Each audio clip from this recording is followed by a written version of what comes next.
Hello mga kabarangay! Mamaganda here! Namiss mo ba ang kwento natin kanina sa Radyo Nobela? Huwag ka nang malungkot dahil ang mga storya na hindi mo napakinggan sa radyo, meron dito sa Barangay LS 91.1 Podcast. I-follow mo na ang aming podcast at huwag mo rin kalimutang i-follow ang aming Facebook, Twitter, Instagram at TikTok at mag-subscribe sa aming YouTube channel. At syempre, araw-arawin ang pakikinig dito sa Barangay LS 91.1 forever!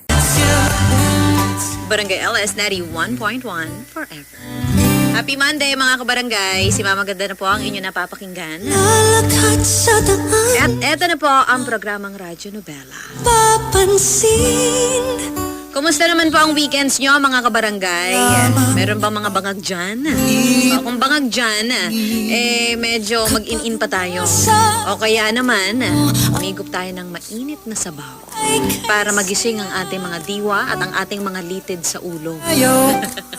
Medyo masakit kasing ulo ni Mama Ganda ngayon eh. Kaya naiintindihan ko po yung mga kabarangay natin na medyo walang focus ngayon. Pero pipilitin natin kabarangay kasi magandang kwentuhan natin ngayong umagang to. At syempre, kailangan nating simulan ng tama ang buong linggong ito. At bilang buhay naman sa ating buong linggong magdaraan, ang ating kwentong pakikinggan ay iikot sa hindi daw lahat ng pag-ibig ay pinaglalaban.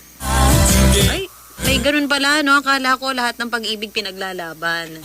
Merong pagmamahal sa mundo na kinakailangang sukuan. Hindi yun masama at hindi daw yun makasarili dahil gumagaan ang bawat sitwasyon pag meron kang binibitawan.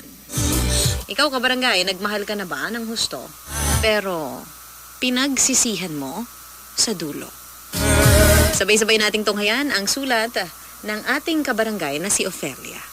Dito sa Radyo Nobela. Si Mama Ganda sa Radyo Nobela.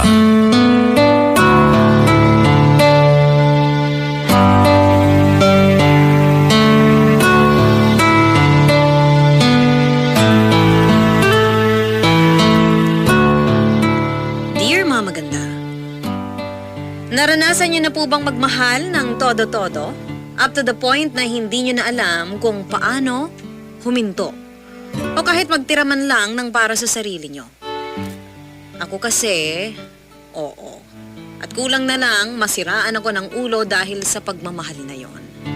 Pero bago ko po umpisahan ang kwento ko, pinabati ko po muna ng magandang araw ang lahat ng nakikinig sa inyong programang Radyo Nobela. Sa totoo lang, nag-enjoy po ako ng husto pag naririnig ang mga istoryang binabasa nyo sa ere.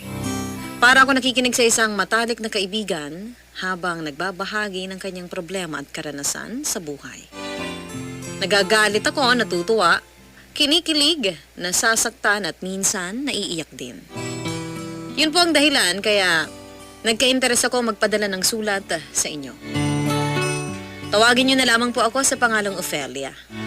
43 years old na po ako at taga Maynila. Meron na po akong asawa na itago na lamang natin sa pangalang Dante. At magsisimula po ang kwento namin noong nag-live-in kami ni Dante sa edad naming 17 years old. Masayang masaya po kami sa pagsasama naming yon. Pareho kasi kami ng personality. Yun bang kalog at mababaw ang kaligayahan. Doon talaga ako na in love kay Dante. Kuhang-kuha niya po ang kiliti ko lalo na sa galing niyang magpatawa. Palibhasa weakness ko yon sa isang lalaki. Bukod sa talino at husay sumayaw. Pero kung alam ko lang na kalbaryo pala ang dadanasin ko balang araw, nanood na lang sana ako ng comedy show para matawa. At hindi na lang ako nag-asawa. Sa una lang kasi masaya, Mama Ganda. Nang lumaon, nakakaiyak na. 7 taon na po kami noong nagsasama ni Dante bago kami pinakasal ng aming mga magulang sa Huwes. Biglaan po yung kasal na yon dahil may babae siya ng mga panahong yon, si Marika. Late ko na po yun nalaman kung kailan nakatali na ako sa aking mister. Feeling ko po, trinaydor niya ako pero dahil napaka-expensive ng pagpapawalang bisa ng kasal dito sa Pilipinas, ay tiniis ko na lamang po ang makisama kay Dante. Andun yung pag-asa ko na magbabago pa siya, pero kupal talaga ang mister ko. Doon ko na-realize na ang tiwala pag nasira, mahirap na po itong ibalik. Walang araw na hindi namin pinagtatalunan ni Dante ang kabit niyang si Marica.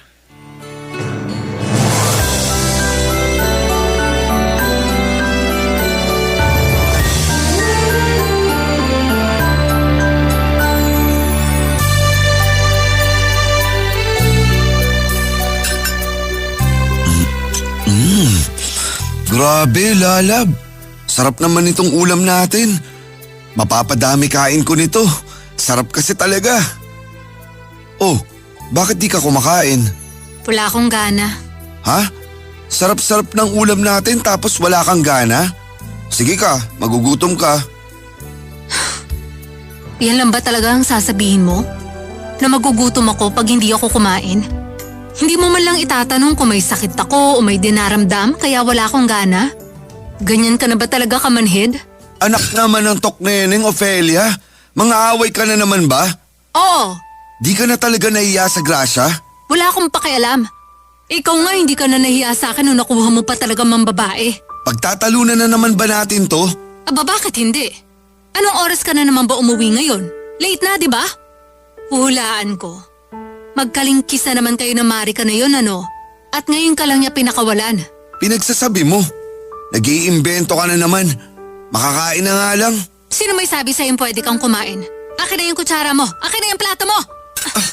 Oh, Kapal-kapal talaga na mukha mong ungas ka. lintik naman oh. Ba't mo hinain kung hindi mo rin pala ipapakain sa akin? Nagbago na kasing isip ko kasi akala ko maaga kang uuwi. Pero sana hindi ka nalang umuwi. Sa lagay hindi ka man lang pinakain ng kabit mo bago ka umuwi rito? Kakapal naman ang mga mukha nyo. Huwag kang kumain ng luto ko. Pera ko naman pinambibili mo niyan ah. Kaya may karapatan akong kumain. Nawalan ka na ng karapatan na kainin lahat ang nasa pamamahay na to simula nung tumikim ka at kumain ng ibang putahe. Wala ka na pa talagang kahihiyan sa katawan? Akala mo ba hindi ko malalaman na may iba kang kinahuhumalingan? Akala mo ba hindi ko alam na may relasyon kayo ng Marica na yon? Ay, magkaibigan lang kami ni Marica. Marumi ka lang mag-isip. Akala mo ba talaga tanga ako? Na hindi ako marunong makaramdam at mag-obserba? Huwag mo nga akong aartehan ng ganyan. Napipikon ako sa pagmumukha mo eh. Ayos ka rin ano? Ikaw pa yung napikon? Sinong hindi? Pagod na nga yung tao, gutom pa ako, tapos aawain mo pa ako? Hindi mo pa ako papakainin? Baliw ka? Bakit hindi ka nakikain dun sa kapit mo? Ay nako, puro ka ganyan. Malapit na talaga kitang... Sige ano? Saktan mo ako! Sige, saktan mo ako! Ganyan ka na! Nananakit ka na! Wala pa nga akong ginagawa sa'yo. Lumayas ka rito sa bahay natin! Doon ka umuwi sa kabit mong lintik ka! Alis! Hindi ko kabit si Marica. Katrabaho ko lang yun. Katrabaho! Pero kulang na lang pagduldulan mo mukha mo sa kanya. Tapos wala ka rin bukang bibig kundi pangalan niya. Visit ka, Dante! Para mo na akong sinampal ng sandaang ulit dahil sa ginagawa mong yan. Baka nakakalimutan mo. Ako ang asawa mo. Hindi ko nakakalimutan yun. Pero sa ginagawa mo, parang nagsisisi na ako na pinakasalan kita. Ikaw pa talaga ang may karapatang magsisi. Ayos ka rin. Ako ba tinanong mo kung proud ako na naging mister ka? Konti na lang talaga makakatikim ka na sa akin. Nakainom ka ba? Lakas kasi ng amats mo. Aray! Yan ang bagay sa'yo. Ah! Sige, subukan mo. Magkakabaranggayan tayo. Salamat ka, kaya ko pang magtimpe. Kasi palalandihin ko na talaga tong kamao ko sa madaldal mong bibig. Ginagawa, hindi sinasabi. Masisiraan ako ng ulo sa'yo. Bahala ka na nga dyan. Hoy! Saan ka pupunta? Hindi ka pa tapos kumain ah! Hoy, Dante! Ubusin mo tong hinain ko! Mahiya ka sa grasya! Kanina lang sabi mo wag akong kumain. Tapos ngayon gusto mong ubusin ko yan? Wag na! Nawala na ako ng gana. Ang pangit mo kasi kasama. Tapos pabago-bago pa isip mo. Baliw! Saan ka pupunta? Doon kay Marica? Oo! Buisit ka! Kahit galit na galit ako kay Marica, masasabi ko naman pong may taste si Dante sa pagpili sa kanya. Maganda po kasi ang babae ng asawa ko. Artistahin, cool pumorma, mas matangkad nga lang ako dahil 5'4" height ko samantalang 5'2" lang si Marica. Kaso mas sexy siya sa akin. Dahil aminado akong magana akong kumain kaya medyo bilugan po ako. Nakakalamang siya sa akin sa pisikal na aspeto pero mas matalino naman ako sa kanya. 1 point, mas articulate ako mag-isip. Nakikita ko kasing mga post niya noon sa social media tapos masakit sa mata yung mga salitaan niya. Lalo na pag nag-i-English. Kumbaga, hindi na nga siya kagalingan, sige pa rin ang pagpo-post niya. Pakiramdam ko tuloy binabastos niya ang wikang Ingles dahil sa mali-mali niyang grammar. Siyempre, hinahanapan ko po siya ng kapangitan at kapintasan. Normal naman yun, di ba? At sinimulan ko yon sa picture niyang nakapost sa timeline niya. Pansin kong malaki pala sakop ng bibig niya sa mukha niya. 2 points. Yung mata niya, singkit pero hindi naman pantay. Mas maliit yung kaliwa. 3 points. Basta. Mas matalino ako sa kanya. Kumukupas ang ganda, pero ang talino ay hindi. Iisa po ang kumpanya na pinagtatrabahuhan ni Marika at Dante. Pero, magkaiba sila ng destino. At sa tuwing umaalis para pumasok ang mister ko, para pong hinihiwa ng blade at dinidikdik ng pinong-pino ang puso ko dahil alam kong magkikita na naman sila pagkatapos ng trabaho. Paano ko po nalaman? May nagtimbre sa akin sa kasamahan nilang babae na naging close ko na rin. Kinatagalan. Bale concerned citizen daw siya at bukod sa chismosa. Sa kanya ko nalalaman ang mga galawan ng asawa ko at ng kirida niya. Nung una in denial pa ako kasi kakakasal lang namin tapos nang bababae na si Dante. Kinumpronta ko po si Dante. Inaway ng inaway hanggang sa mapaamin ko siya. Hindi na lang sila basta nagkikita ni Marika. Dahil meron na din po silang ginagawang milagro.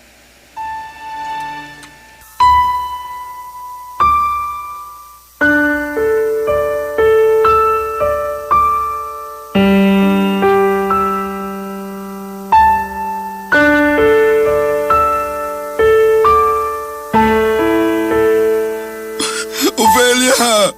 Please, lalab! Huwag niyo naman gawin sa akin to ng anak natin. Kung gusto mo, lulod ako. Huwag niyo lang akong iwanan. Huwag mo nga akong luhuran, hindi ako santo. Tsaka bakit ka umiiyak? Di ba ginusto mo naman lahat na nangyari sa inyo ng kabit mo? Kaya nga nagsisisi na ako, lalab. Huwag mo nga akong tawaging lalab. Lalabin ko yung nguso mo eh. Bitiwan mo ako. Aalis na kami rito ng anak mo kasi nandidiri ako sa'yo. Sorry na. Patawarin mo na ako. Natukso lang naman ako eh. Hindi ko sinasadyang bumigay. Lasing ako noon, wala akong laban. Ulitin mo nga yung mga pinagsasasabi mo kasi parang hindi ko narinig. Lalab naman. Huwag mo naman gawin sa akin to. Di ko kaya na mawala kayo ng anak natin. Kung hindi mo pala kaya, sana hindi ka na nangabit. Kaso hindi ka lang manloloko, sinungaling ka rin. Lakas pa ng loob mong sabihin mo nun na nag-iimbento ako tungkol sa relasyon niyo ni Marika? Tapos sa huli tama naman pala ako? Ginagawa mo akong bobo, Dante! Ikaw na mismong umamin na may nangyari na nga sa inyong dalawa. At patuloy pa rin may nangyayari habang tumatabi ka sa akin sa kama. Nakakadiri ka! Tapos lakas ng loob mong mga tuwiran na hindi mo sinasadya? Lasing ka at natukso lang? Grabe, napakasama mong tao! Lalaki ako, may pangangailangan. Hindi mo naman maibigay kasi lagi ka na lang nagagalit sa akin. Hirap mong lambingin, tapos hindi ka pa masuyo. Ginagawa ko naman lahat, di ba? Pinapasulubungan kita ng mga pagkain gusto mo. Tapos binibigay ko sa'yo lahat ng sweldo ko. Responsibilidad mo yon kasi pamilyado kang tao. Kaya wag na wag mong isusumbat sa akin yung mga bagay na yon. Sa tono mo, parang kulang pa mga ginagawa ko ah. Sa bagay, kailan ba ako naging sapat sa'yo? Lagi ka na lang naghahanap ng wala sa akin. Ano? Saan naman galing yan? Anong saan galing yun? Totoo naman lahat yun eh. Lagi mo akong kinukumpara sa asawa ng mga kaibigan mo. Keso magagaling sila, madidiskarte, malalaki sweldo at nabibigay nila luho ng mga misis nila. Ginagawa ko naman lahat pero kulang pa rin. Kailan ba ako magiging sapat sa'yo, Ophelia? Huwag kang nga magpatawa dyan. Sinasabi ko lang ang totoo. Walang totoo sa mga sinasabi mo dahil lahat ng yun excuses mo lang. Ginagawa mo lahat? Tapos na real talk ka lang, humanap ka na agad ng comfort sa piling ng ibang babae. Hindi mo na kami iniisip ng anak mo. Ano pa nagpakasal tayo kung hindi mo na ginalang yung sinumpaan natin bilang mag-asawa?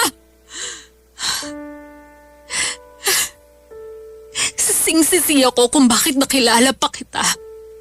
Sana hindi na lang ako na-inlove sa'yo. Kung puro lang pala sakit ng ulo at sakit sa puso yung ibibigay mo sa akin, hindi ka na naawa? Wala kang konsensya? Kaya nga nagsusorry na ako, di ba? Akala mo ba, mababago pa ng sorry mo yung nangyari? Hindi na, pero wala na ba akong karapatang mabigyan mo ng second chance? Para lang sa mga taong nagbabago ang second chance na sinasabi mo. Nakakapal mo talaga, no? Ako pa palalabasin mo na hindi marunong magbigay ng tsansa? Ilang buwan na ba kayo ng marika mo? Tapos kayo pa rin kahit nakasal tayo at nagsasama sa iisang bubong. Ngayon lang kita lalayasan, Dante. Ibig sabihin, marami na akong tsansa na binigay sa'yo para iwanan ng babae na yon, pero sinayang mo lang. Pagod na akong umasa para lang paulit-ulit na mabigo na magbabago ka pa. Kung mas gusto mo siya kaysa sa anak natin, edi sige, saksak mo siya sa baga mong damuho ka! Mahirap magpalaki ng bata mag-isa. Saka wag mo namang ipagkait sa anak natin na magkaroon ng tatay. Wala akong pinagkakait sa anak natin. Dahil ikaw mismo ang unang nagloko. Kung makapagsalita ka, parang ikaw lang ang kailangan namin para mabuhay, ah. Sige, anong ipapakain mo sa anak natin? Wala ka namang trabaho. Ako lang kumikita sa atin dito. Baka nakakalimutan mo. Alam ko. Pero mas mabuti na magkanda-kuba ako kakatrabaho para mabuhay ang anak ko kesa makisama sa hudas at walang hiya na katulad mo. Galising ka sana kasi Makati ka. Ophelia, please.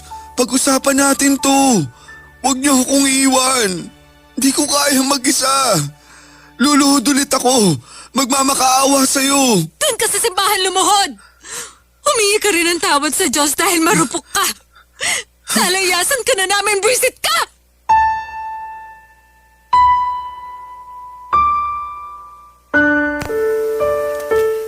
Matagal ko na pong pinagtsatsagaan ang kataksilan ng mister ko, ang si Dante. Pero masakit pa rin palang malaman na para lang akong kung sino na nakikihati sa oras, atensyon, pagmamahal, at katawan ng asawa ko. Ako yung legal na asawa. Ako yung pinakasalan pero daig ko pa yung pulubi sa kali na nanlilimos ng kalinga sa kanya. Kaya nga nang malaman ko po na meron na ngang nangyari sa kanila ni Marika, not just once but many times, ay sumabog na po ako sa galit. Nagwala ako, pinagsisigawan ko siya, minura-mura ko siya at pinagsalitaan ng masasakit. Kung sasabihin yung committed na ang utak ko ng mga panahon na yon, wala na akong pakialam dahil kahit sinong nasasaktan, mabubulag sa tinding puot at galit para sa taong minsan nilang inibig. Yun na rin po ang naging hudyat para maisip kong layasan ng mister ko. Hindi ko na po talaga kayang tumira sa iisang bubong kasama ang talipandas na yon. Kaya nga sinamsam ko agad ang mga gamit ko. Pinagsama-sama ko sa iisang malaking bag ang marurumi at malilinis kong damit. Pero binagalan ko po yung kilos ko sa pag-asang pipigilan ako ni Dante sa aking pag-alis. Gusto ko po kasing maramdaman, kahit papaano, na sa pagkakataong yon, hindi niya ako kayang mawala. Na ako at ang anak namin ang mahal niya at hindi si Marika. Kaso hindi natinag ang asawa ko. Walang kusa. Natuod sa pagkakaupo at umiiyak lang ng umiiyak na akala mo siya yung inaapi sa teleserye.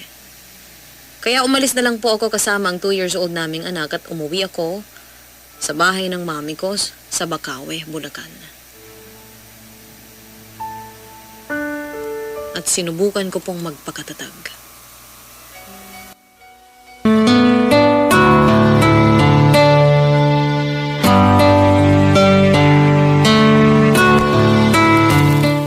Nagstay po kami ng anak ko sa bahay ni Mami sa Bulacan ng ilang linggo. Ikinwento ko po sa kanya ang lahat-lahat ng katarantaduhan ng asawa ko Kaya nag-alburuto na parang bulkan ang mami ko dahil sa galit kay Dante. Madaming sinabi si mami na masasakit na salita sa aking mister ng mga panahong yon. At iniisip kong deserve niyang matanggap. Sising-sisi po ako na nagpakasal ako sa kanya at nagpabuntis kasi hindi siya mabuting asawa at hindi marunong magpakatatay sa anak namin. Wala pong gabi simula nung iwanan ko si Dante sa bahay namin sa Maynila na hindi ako nagsisisi sa mga desisyon ko sa buhay. Sana hindi na lang ako nagpatali sa kanya. Sana naalaman ko ng maaga na iniiputan niya ako sa ulo. Sana hindi ako masyadong naniwala sa mga pangako niya.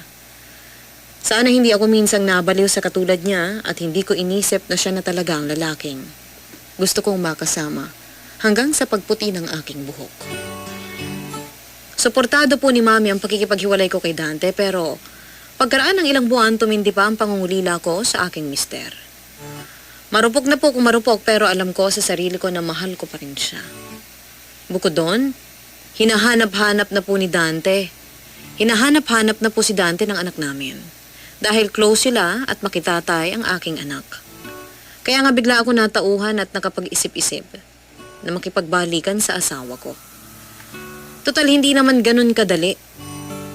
Mapawalang bisa ang kasal namin. Sa mata ng Diyos at batas ng tao, mag-asawa pa rin kami. At ako pa rin ang mas may karapatan sa kanya kahit magkaroon pa siya ng libo-libong kirida. Yun yung katwiran ko na pilit ko pong pinaintindi sa mami ko.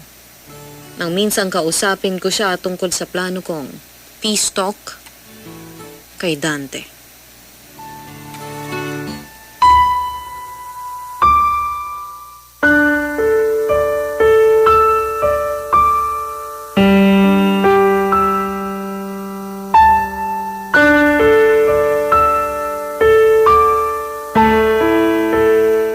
Nadulas ka ba kanina nung nagpresinta ka maglinis ng CR?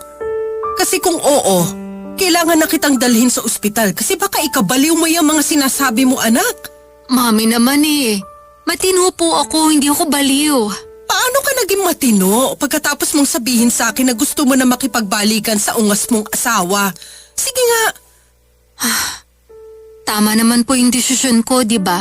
Anong tama dun? Ikaw ang tatamaan sa akin eh. Eh mami naman, makinig po muna kasi kayo bago niyo ako kaltukan. For sure maiisip niyong tama ako. Kung di lang talaga kita, anak, baka pinagulong na kita dun sa kalsada. O sige, anong nakain mo't na pag-isip-isip mong makipag-peace talk dyan kay Dante? Eh di ba, lahat naman po tayo naghahangad ng world peace. Kaya naisip ko bakit hindi namin pag-usapan ulit ni Dante yung sitwasyon namin. Di ba nga ginawa niyo na yun? Nagbago ba ang kumag na yon? Hindi naman. Akala ko ba, nak, pagod ka ng umasa na magkakaroon pa ng katiting na hiya at respeto sa iyo at sa anak mo yung asawa mo? Nandun na tayo, Mami. Pero kita ko naman po na nagsisisi si Dante.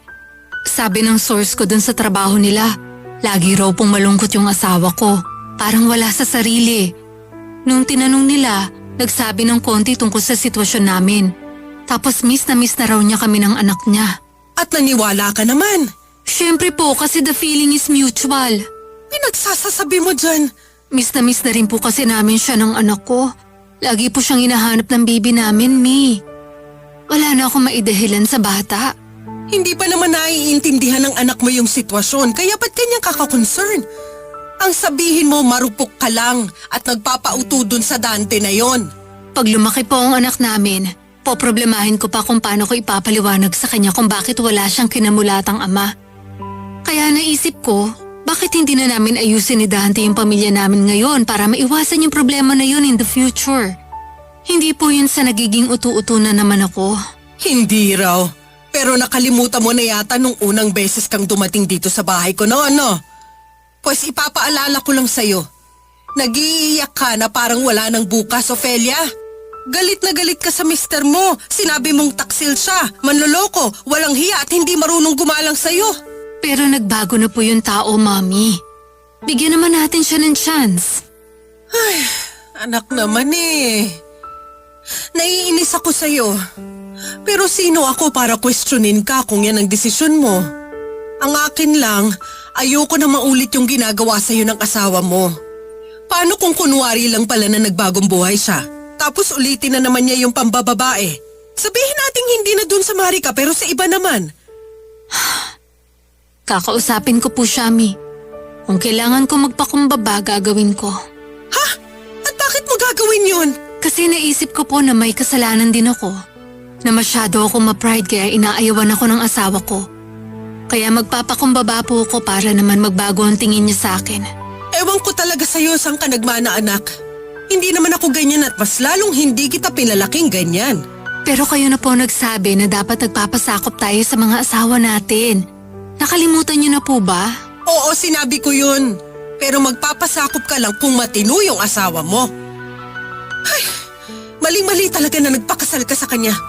Kung alam ko lang nadadanasin mo yan pagdating ng araw, sana tumutol na ako noon pa na matali ka sa kanya.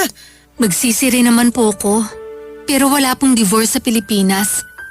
Sa mata ng Diyos at sa batas ng tao, ako pa rin yung legal wife. Kaya kahit sinong ibalandra niyang kabit sa harap ko, mas may karapatan ako. Abat hinamon mo pa talaga ang kapalaran na dagdagan pa ng Dante na yan ang mga kabit niya, no? Hinay-hinay ka sa pagsasalita, baka magkatotoo. Mami naman, di ba mahal niyo ko?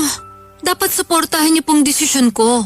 Mahal kita, oo, pero susuportahan ko lang ang desisyon mo kung nasa matinong pag-iisip ka. Sorry na ka. Kasi kung humupa ng galit mo dyan sa ulupong mong asawa, pues ako hindi. Lalo pang ang kumuludugo ko sa lalaking yun dahil sa mga pinaggagawa niya sa'yo. Payagan mo na kasi akong puntahan siya sa bahay niyo para masampal ko na siya. Mami naman maging iskandalo pa po kayo. Ba't kaya di mo siya kasuhan? Labag sa batas yung ginagawa niyang pambababae tapos proud na proud pa siya. Di na talaga tinalaban ng hiya yung abnormal na yan. Wag na po, matrabaho lang yan. Tsaka kaya nga ako uuwi sa amin para makipag-ayos kay Dante. Tapos gusto niyong kasuhan ko siya? Paano na po mabubuo ang pamilya namin? Buo naman ang pamilya niyo, nak. Handa kaming tumayong gabay niyo ng anak mo. Hindi namin kayo pababayaan. Nandun na po tayo pero pinasok ko to. Kailangan pangatawanan ko to. Mukhang wala na talaga akong magagawa kung yan ang desisyon mo. Sana lang maging maayos lahat sa dulo. Kasi tatamaan ka na talaga sa akin pag umuwi ka na naman dito sa bahay ng luhaan, Ophelia. Kahit anak kita, masasampal kita ng kaliwat kanan with batok at kaltok pa para magising ka sa katotohanan. Hindi na po siguro tayo aabot doon. Kasi naniniwala po ako na magiging okay kami ni Dante, Mami. Wala pong nagawa ang mami sa katigasan ng ulo ko. Kitang-kita ko na. Gustong-gusto na niyang iuntog ang ulo ko sa pader para magising ako sa aking kabaliwan. Winawagayway na nga ni Dante sa mukha ko ang pulang bandila pero bulag na bulag ako sa paniniwalang simbolo iyon ng pag-ibig. At hindi ang sinasabi nilang red flag. Kaya nga sa huli, nakipagbalikan pa rin ako sa mister ko at nagsama po ulit kami sa iisang bubong. Siyempre, walang pinangako sa akin si Dante na kondisyon. Ibig sabihin hindi niya hihiwalayan si Marika dahil ako naman po ang bumalik sa piling niya. Kaya nga kahit suklam na suklam ako sa pagtataksil niya, hindi ko po ibinaba ang sarili ko sa level ng taong may ugaling kanal. Doon ko naisip na kaibiganin si Marika imbis kamuhian. Isang araw tumawag po ako sa pinagtatrabahuhan niya tapos hinanap at kinausap ko po siya mismo. Yun po ang unang beses na nakausap ko ang kabit ng mister ko. Kung alam niyo lang kung anong klaseng pagpipigil ang ginawa ko para hindi murahin si Marika sa telepono, mabibilib kayo sa akin. Sinabi ko po sa kanya na gusto ko po makipagkita para kausapin siya. Hesitant si Marika nung una pero inassure ko siyang hindi ako mag-ieskandalo. Di ako ganong klase ng tao. Hanggang sa huli ay napapayag ko po siya. Natagpuin ako sa isang mall kinabukasan. Nakita kami ng kabit ng mister ko sa isang food court. Puyat nga ako noon kasi hindi ako masyadong makatulog. Kaiisip sa pangpelikulang linyahan na gusto kong sabihin kay Marika. Sinabi ko sa sarili ko na kailangan kong magpaka-bigger person kahit na nai-imagine ko ng 8 beses kung paano ko siya gustong kaladkarin sa EDSA. Maganda po sa personal si Marika. Pero di rin naman ako nagpakabog dahil nag-ayos ako at nag-makeup. Nagsuot din ako ng itim na blouse para magmukha akong payat. Pero na-insecure pa rin ako ng kaunti sa kanya dahil mas payat pa rin siya sa akin kahit na nakaputing blouse na siya. Ang ending, hindi ko rin nasabi yung kinabisado kong script sa isip ko. Pero natapos ang usapan namin sa kasunduang lalayuan na niya ang asawa ko. Naging mabait at friendly po ako sa babae ng mister ko. Motto in life ko, keep your friends close and your enemy closer. Kinuha ko ang loob ni Marika para makakuha ako ng first-hand information tungkol sa aktibidades nila ng asawa ko. Nagpa-victim ako sa harap niya para maisip niyang nakakasira na siya ng pamilya pero tumagal pa rin po ng 2 taon bago sila tuluyan naghiwalay ng mister ko. Isang araw, tumawag sa akin si Marika habang umiiyak sa kabilang linya. Kulang na lang ay humagulhol siya. Kaya nagkanda, bulol na siya sa sinasabi niya sa akin.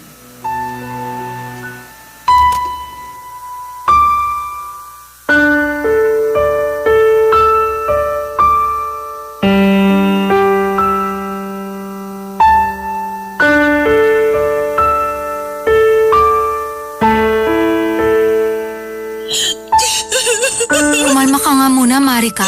Hindi na kita maintindihan eh.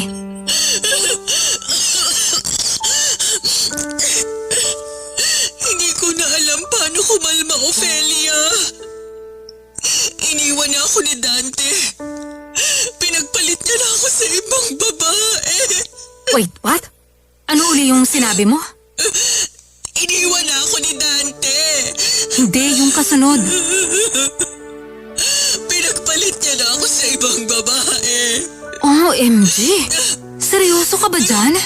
Mukha ba ako nagbibiro? Hindi ako tatawag sa'yo na humahagulgol kung hindi ako pinagpalit sa iba. Kapalit-palit ba ako? Ano pa bang wala sa akin na nahanap niya sa bagong babae niya? Sabihin mo, Ophelia! Ewan ko, hindi ko alam. Pero iisa lang ang nasa isip ko, kapal ng apog ng Dante na yan. Nakuha pa talaga mang babae ng mukong na yon? Sorry Sorry saan? kasi hindi ako nakinig sa'yo. Pinatagal ko pa yung pakikipaghiwalay kay Dante. Sana nun pa lang iniwan ko na siya. Para hindi ako yung iniwan niya ngayon. May tanong ako, Ano? paano mo kinaya? Paano mo nakaya na may iba na si Dante tapos magkasama pa rin kayo sa isang bubong at nag-uusap tayo ngayon na parang magkaibigan lang? Correction, hindi ko kinaya. Napilitan lang ako na kayanin kasi gusto ko magkaroon ng buong pamilya ang anak ko. Ayoko siyang ibuli pagdating ng araw kasi hiwalay ang parents niya o kung bakit wala siyang kinamulatang tatay. Ganun ba? Sorry ulit kasi di ko to naisip. Lalo pat wala naman kaming anak ni Dante. Kung tatanungin mo ko anong pakiramdam ko ngayon sa paghihiwalay niyo, tatapatin kita na masaya ako. Kasi sa wakas, natapos na rin kayo. Pero malungkot ako at nagagalit dahil hindi pa rin nagbabago ang mister ko. Galit din ako sa'yo. Pero mas nananaig yung awa kasi alam ko ang pakiramdam ng iwanan at ipagpalit. May karapatan ka namang magalit sa akin. Ayos lang dahil maling-mali talaga ako sa desisyon na paabutin pa ng 2 taon ang relasyon namin ng asawa mo. Swerte ko na lang kasi hindi mo ako pinakulong o iniskandalo nung unang beses na nagkita at nag-usap tayo. Kahit na gusto kitang kaladkarin at hubaran sa EDSA, pinigilan ko ang sarili ko. Kawawa na nga ako kasi naglolo ko asawa ko tapos ibababa ko pa yung sarili ko pag sinaktan kita at inaway nung panahon na yun. Thank you pa rin kasi kahit paano lumuwag yung dibdib ko. Totoo na to, lalayuan ko na si Dante. Pag bumalik siya sa akin, hindi ko na siya tatanggapin. Sisipain ko na siya palabas ng pinto ng bahay ko. Wow ha? Sana noon mo pa ginawa. Sorry na nga. Malaki rin talaga ang kasalanan ko at pakiramdam ko, karma ko na tong nangyari sa akin. Pero babaero Masyadoro rin kasi talaga yung asawa mo. Wala akong masay. Ako rin.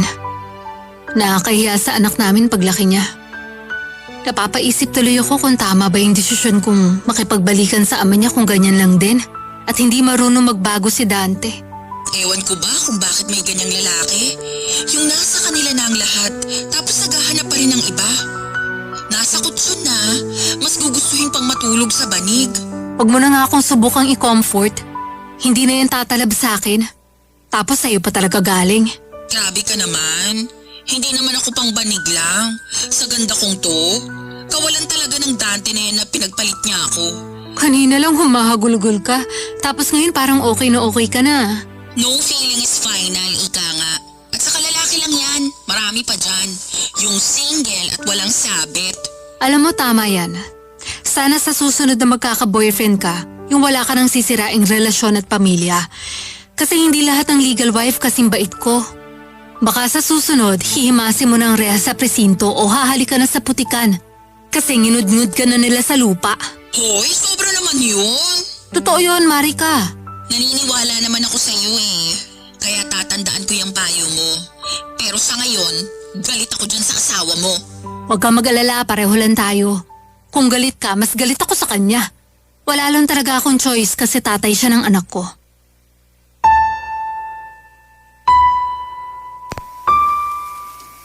Kung hindi ba naman talaga makapala ang mukha ng mister ko, mantakin nyo ba namang nakuha pa talaga ulit niyang mambabae?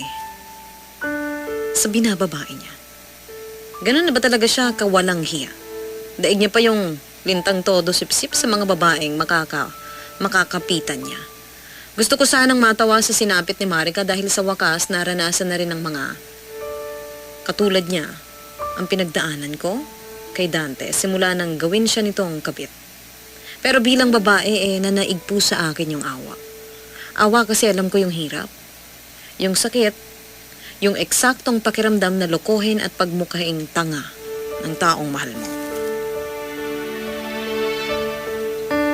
Kung tatanungin niyo ako kung anong reaksyon ko matapos kong malamang may bago na namang kinalolokohang babae si Dante, sasabihin kong nakaramdam pa rin ako ng matinding panibugho, puot at galit. Di ko na talaga alam saan kumukuha ng lakas ng loob ang mister ko, na tumabi sa akin sa kama at umaktong walang kinakalantaring iba. Siyempre matapos kong makakuha ng impormasyon tungkol sa bago niya, ay agad kong kinumpronta si Dante kaso, grabe. Gawa yata sa konkretong mukha ng mister ko ang confidence niya. Kasi nakuha niya pang ipagmalaki sa akin na hindi raw niya kayang hiwalayan ang kanyang babae.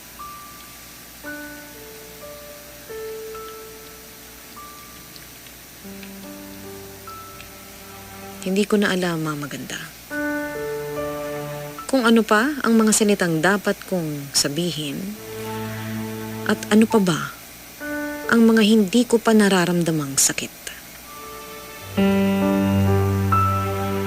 Dahil sa sobrang sakit, parang hindi ko na madama.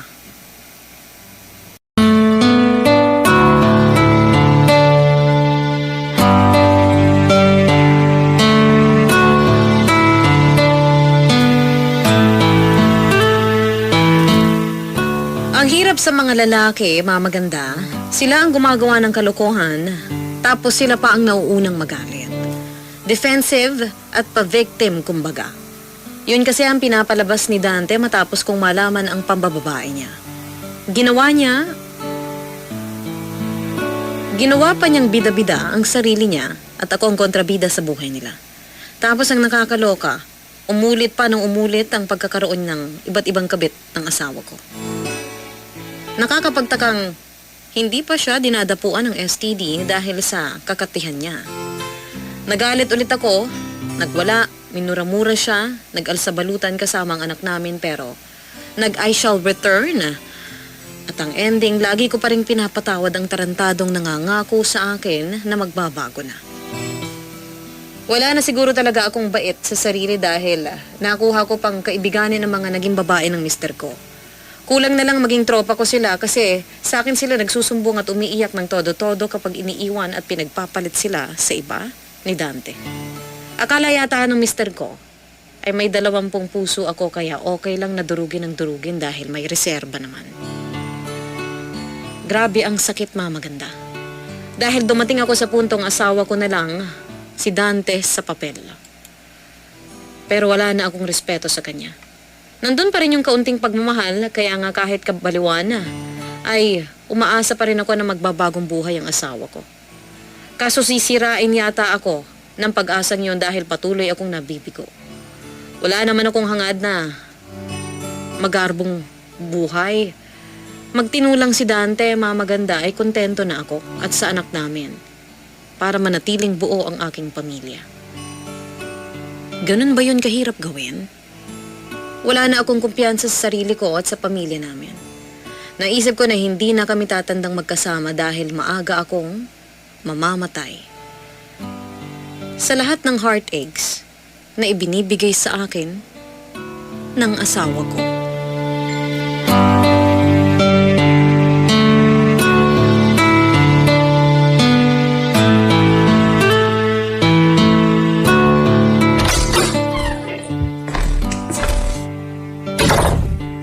Makaupo nga muna.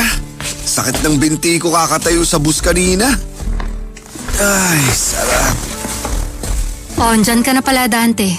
Gusto mo ba ng tubig? Hindi, wag na. Ayos lang ako. Kiss na lang, pwede? Hindi. Damot naman. Tignan mo nga yung itsura mo. Parang ang baho-baho mo. Sobra ka naman. Nako, parang totoo pala. Kapag nakapagpahinga ka na, maligo ka muna bago kumain. Dungis-dungis mo eh. Ayos-ayos mo naman kanina bago umalis.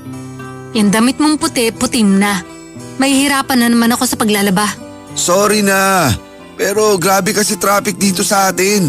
Kung alam mo lang, nakipagsiksikan pa ako kanina sa bus para lang makasakay at makauwi rito. Bakit di ka nakiangkas sa kumpare mong may motor? Di ba nagbabayad ka ng panggas doon para isakay ka? Oo, pero may date sila ng commander niya kanina kaya nag-commute na lang ako. Buti pa sila may time pa mag-date. Lalab naman. Wala naman akong sinasabi ah. Nagpaparinig ka eh. Hindi ah. May iba tayo, Lalab. May sasabihin pala ako sa'yo. Ano yun? Upo ka muna rito sa tabi ko. Di naman ako ganun kabaho eh. Sige na. Ay naku. Dalian mo na, ano sabi yun? Kilala mo yung kumpare ko na nasa Canada ngayon? Nagsabi siya sa akin na gusto niya akong tulungan na makapunta doon. Gusto ko mag-abroad, Lalab. Ha? Ano?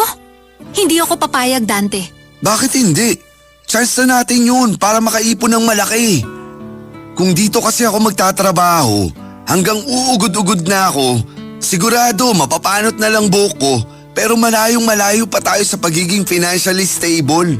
Andun na ako, pero sige nga, bigyan mo ko ng rason kung bakit kailangan kitang payagang mag-abroad. Tungkol na naman ba to sa pambababae ko?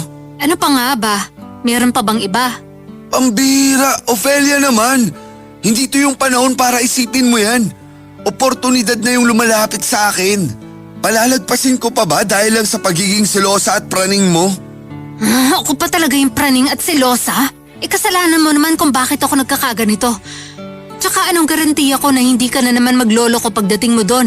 Yan hirap sa'yo eh, tamang hinala ka.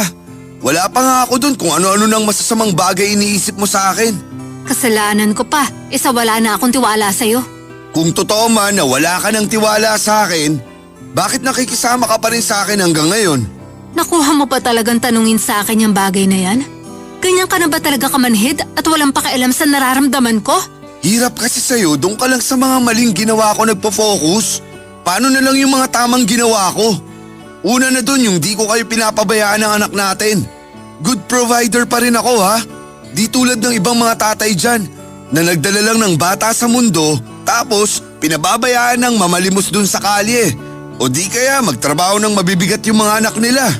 Baka nakakalimutan mong hindi lang pagiging tatay ang obligasyon mo sa pamilya natin. Dahil mas nauna kitang maging asawa, Dante.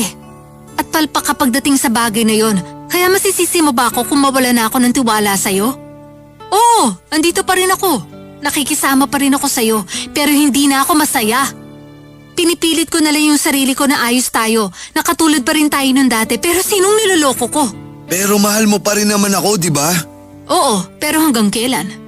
Natatakot ako na baka isang araw tuluyan na lang mawala yung pagmamahal na yon at mapalitan na lang na matinding galit.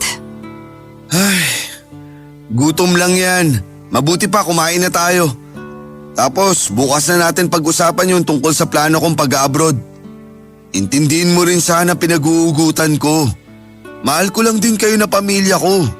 Kapakanan nyo lang din iniisip ko, kaya gusto kong umalis. Kaya kung pwede, wag mong pairalin yung selos mo na wala sa lugar.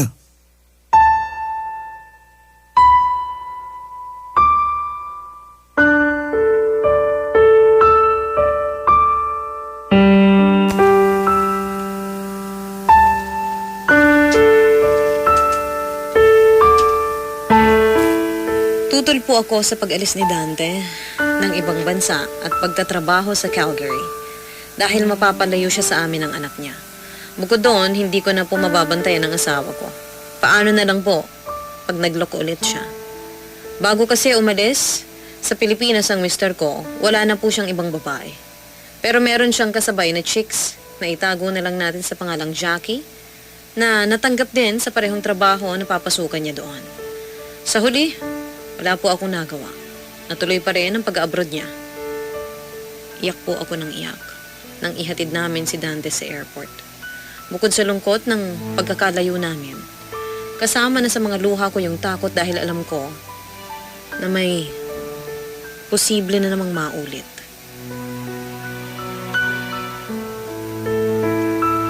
Alam ko pong iiputan na naman ako muli sa ulo ng aking mister. Nang dumating sa Calgary si Dante, ay doon na po nagsimula ang long-distance relationship namin. Tapos naalaman ko from a source na tama nga ang hinala ko dahil naging close na sila ni Dante at Jackie. Habang nasa ibang bansa, hindi po ako mapalagay.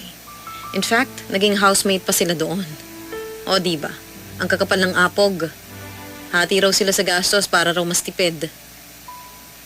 Yun laging sinasabi ni Dante kapag kina-question ko ang pagsasama nila sa iisang bubong. Sinasabihan pa nga ako ng mister ko na tamang hinala at praning. Tapos sa kaduluduluhan, tama lahat ng akusasyon ko sa kanya. Grabe po ang asawa kong si Dante. Hindi ko na siya kilala. Sobrang sama na niyang tao para paulit-ulit akong saktan. Pagmukhaing bobo at tanga, paglaruan at paasahin. Gabi-gabi akong umiiyak at kinu-question ko ang Diyos kung saan ako nagkulang. Hanggang isang araw natauhan ako.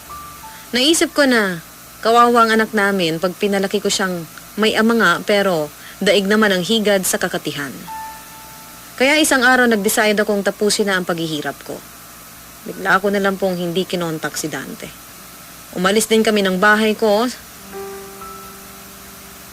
kasama ang aming baby at umuwi ulit sa nanay ko sa Bulacan.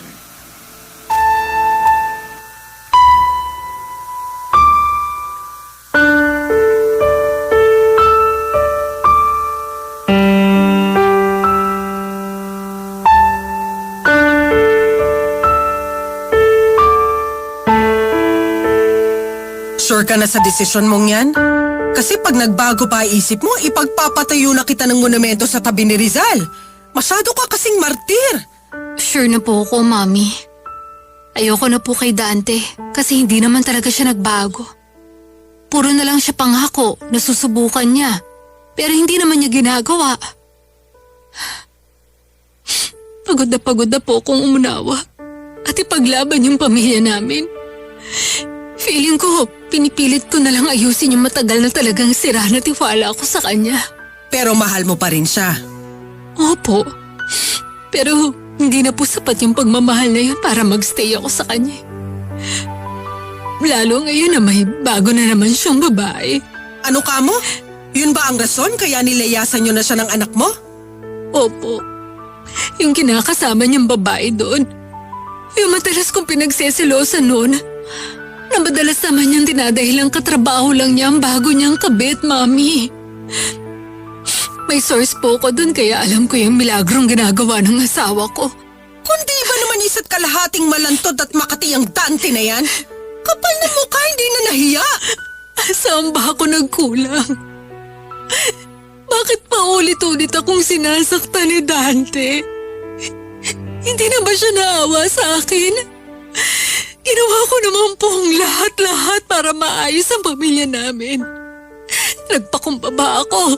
Nag-ayos ang sarili. Kasi naisip ko na baka ako yung problema kaya lagi siyang nahaakit sa iba.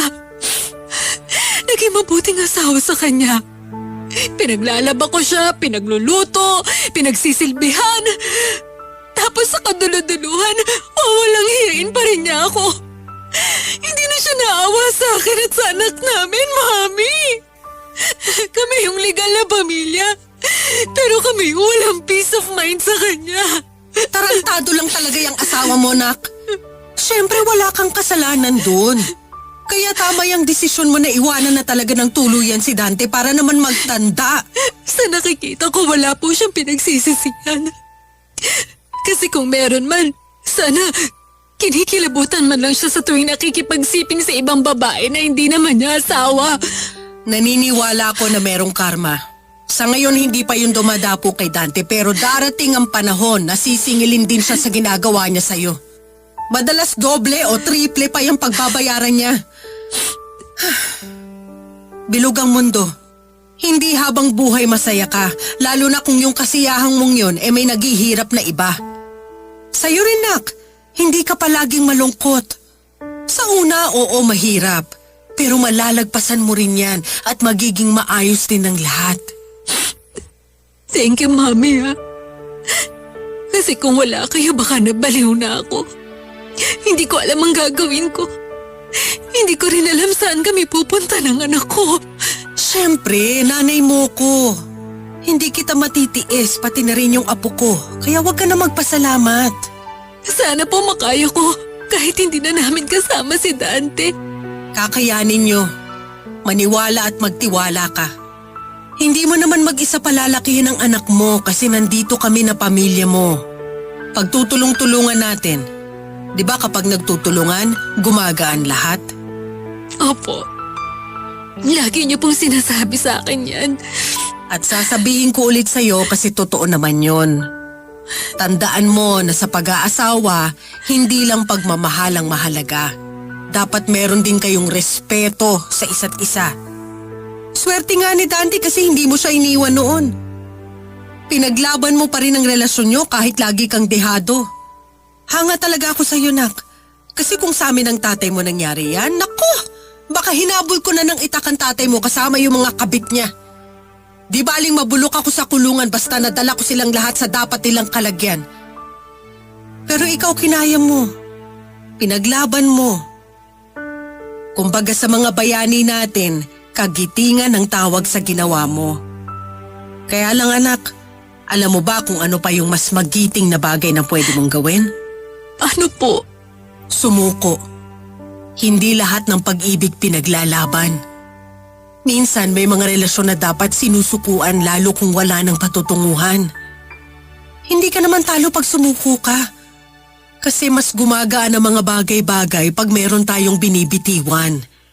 Kaya palayain mo na yung bahagi mo na patuloy pa ring umaasa na magbabago yung asawa mo. Palayain mo na ang sarili mo sa kanya at sa kasal nyo. Dahil hindi siya karapat-dapat na tawaging asawa mo at tatay ng anak nyo.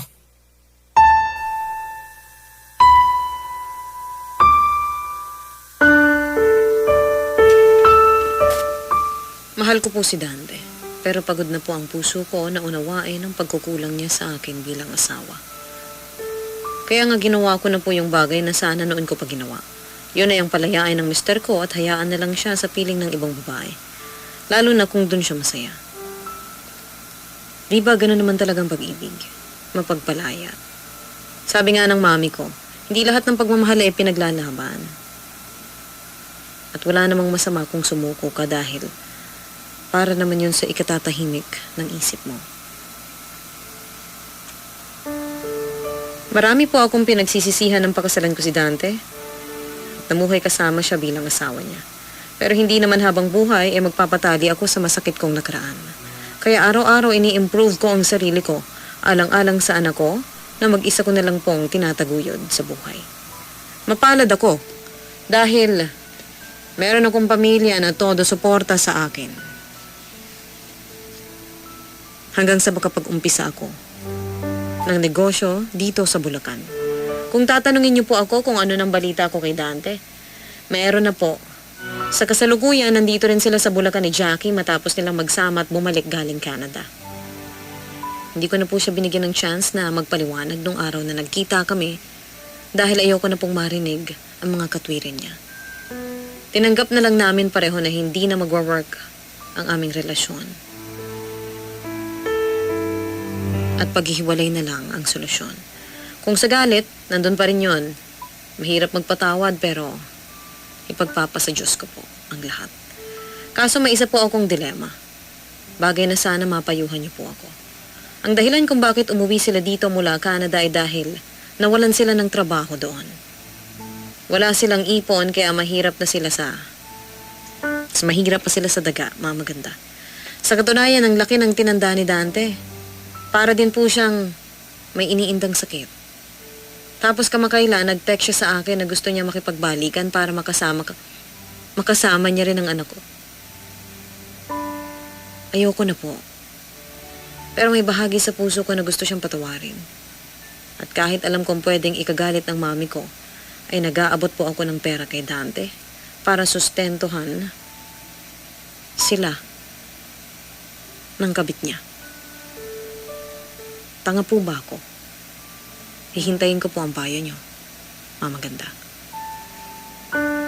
Ako po ang inyong forever kapuso at kabarangay.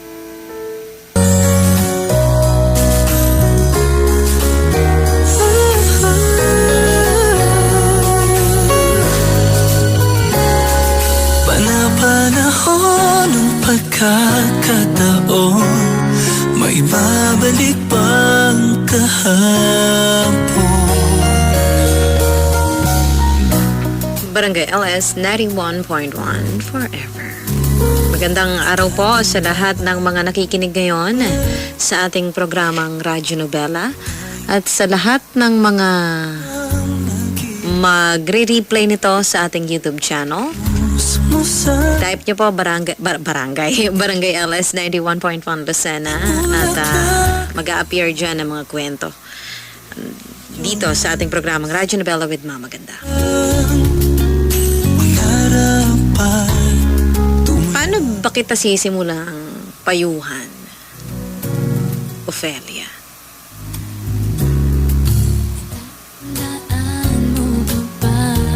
Dahil naniniwala kasi ako na nasabi na ng magulang mo ng nanay mo ang dapat mong marinig. You know what, Ophelia? Ang kalaban mo na dito ay hindi na ang ex-husband mo. Hindi na ang mga kabit niya. Ang kalaban mo na dito ay ang sarili mo. Andun tayo sa dapat, di ba, Mama Ganda, hindi natin itigil ang pagiging mabuting tao dahil lang sa maraming masamang tao. Oo. Pero naniniwala din kasi ako na may mga taong inaabuso ang kabaitan nila dahil nagpapaabuso sila.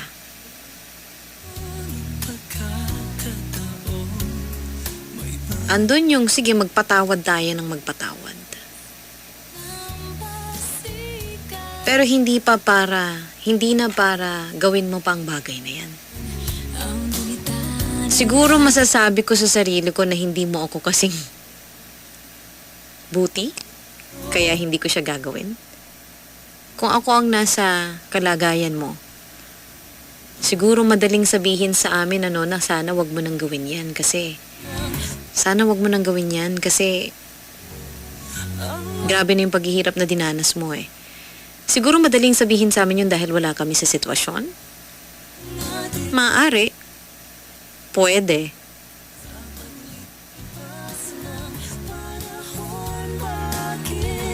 hindi ko makuhang gawin yon. I think, hindi ko siya kayang gawin. Na ultimong kabit niya, susustentuhan ko rin.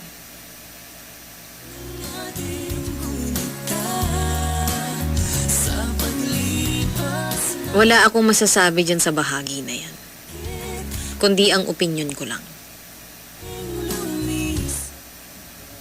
There is a time for everything.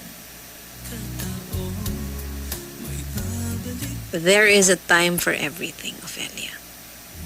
May panahon ng pag-iyak, may panahon ng paghalakhak, may panahon ng pagsasama, may panahon ng paghihiwalay. May panahon ng pagtatanim at panahon ng pag-ani. Ang pag-ani na ito para kay Dante, yun yung panahon na yun na dapat niyang matutunan. May panahon ng pagtulong at may panahon ng pananahimik. Anong ibig sabihin nito? I think kung ako ang nasa sitwasyon mo, ang tanging tulong lang na maaari kong iabot sa kanya ay ang pagpapatawad ko. Hanggang doon na lang yun. At hindi na para sustentuhan pa siya at ang kabit niya. At hindi na para pabalikin pa siya sa buhay ko, para magsama tayo. Para lang, bakit? 'Di ba? May panahon ka, barangay, para sa lahat ng bagay. At hindi sa habang panahon hahayaan mong abusuhin ka ng mga linta na katulad nila. Ngayon, sabihin na natin, Mama Ganda, sukdulan yung kabaitan niya. Well, that's her problem. Ikaw na yan, Ophelia. Wala nang ibang makakapagpayo sa'yo. Wala na. And I think, pag nalaman din niya ng iyong ina, hindi rin siya, maaring maawa siya, pero hindi din siya susuporta sa idea na susustentuhan mo pa ang lalaking to at ang kabit niya. There is a certain time, kabarangay, dadating po ang panahon na kailangan matutunan ng isang tao. Kailangang maranasan at matutunan ang lesson at maranasan niya ang consequences ng ginawa niya. At para kay Dante, ito po yung panahon na yon. Well, di ba sabi, Mama Ganda, higit pa nga sa 7 beses ka dapat magpatawad. Magpatawad ka. O, edi magpatawad ka. Magpatawad ka lang. Pero wag mong hayaang abusuhin ka ng mga taong to. Hindi po ibig sabihin ng pagpapatawad, ipapaulit mo sa kanila yung pang-aabuso na ginawa nila sa'yo. Magpatawad ka, pero hanggang dun lang yon. Hindi ibig sabihin nun papapasukin mo sila sa buhay mo. Hindi ibig sabihin nun susustentuhan mo pa sila sa mga panibagong katarantaduhan na gagawin nila. I don't see any sense. Walang sense dun, kabarangay. Siguro nga, awa ang nararamdaman mo kaya nagagawa mo pa yan. At saludo ako sa'yo sa bagay na yan. Hindi kita i-judge dyan. Hindi kita masisi. Siguro nga ganun kasi kabuti ang puso mo. At hindi mo siya kayang labanan. Pero, kabarangay, ganun talaga ang buhay. Kung minsan kailangan isubsub ka sa putikan, lagi nating sinasabi to, ayaw natin ng dapa lang tapos bangon. Gusto natin subsub tayo sa putikan, lubog yung mukha natin, hanggang katawan, ulo, paa. Kailangan nakalubog yung buong katawan natin sa putikan bago natin matutunan na sana pala hindi ko ginawa to, na sana pala nagpakatino ako, sana pala nakinig ako. At yun ang nangyari kay Dante. Subsub sa putikan.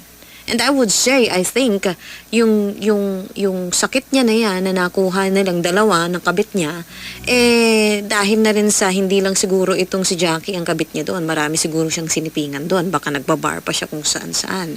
Dahil yun naman ay common sa mga bansang katulad noon. Ngayon, umuwi siya ng may sakit, mahina, ang laki ng itinanda. Yan po ay consequence dahil Dahil nangako siyang aalagaan niya ang kanyang asawa at ang kanyang anak pero hindi niya ginawa. Yan ay consequence ng ginawa niya, kabarangay. At ngayon, kung meron man akong itutulong sa Dante para kung sakali mang kunin na ng Diyos ang iyong hininga, siguro ang tanging maibibigay ko lang sa iyo ay pagpapatawad. Pagpapatawad lang at hanggang doon na lang yon. Ngayon siguro magdo-donate ako. Magdo-donate ako ng mga kailangan mong, kung wala ka na talagang saplot, wala ka ng brief, sige hala, magdo-donate ako. Bibigay ako kahit papaano kung ako si Ofelia. At yun ang ginagawa ni Ofelia. Pero hindi na para maging consistent pa yun. Hindi ko nagagawin yun as monthly support. I don't know. Siguro pag nasa sitwasyon tayo ni Ofelia, baka ganun din ang gawin natin kung talagang kung kasing buti natin ang puso ni Ofelia, no?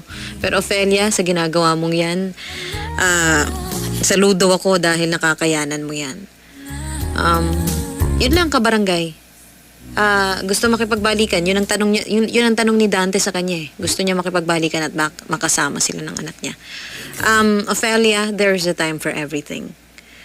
At ang panahon ng pang-aabuso sa'yo ng iyong asawa ay natapos na. Yung hinihingi niya sa'yo, hindi na niya yung deserve. Do not let this man corrupt you once again. Corrupt the love na binuo niyo ng anak mo. Hanggang doon na lang yon. Kung meron ka mang dapat pang ibigay sa kanya, yun ang pagpapatawad. At hindi lang yun para sa kanya, para din yun sa'yo, para gumaan na yung dibdib mo. Pagpapatawad at humanap sila ng pagkakakitaan nila ng kabit niya. Hanggang doon na lang yun, kabarangay. Pagpapatawad doesn't mean pagpapapasok ulit sa buhay mo. Pagpapatawad doesn't mean pagbubukas ng pinto para doon ulit sila manirahan sa buhay mo. No. It doesn't mean it. Hindi laging ganon ang kahulugan ng pagpapatawad. Pinapatawad kita, pero hanggang dyan ka na lang. At hindi mo na pwedeng ulitin yung mga ginawa mo sa akin. Now you have a problem of your own, problema nyo na yan. Solusyonan mo ng kabit mo. Nasa sayo, Ofelia, kung pakikinggan mo yung payong yun. Maraming salamat po, kabarangay.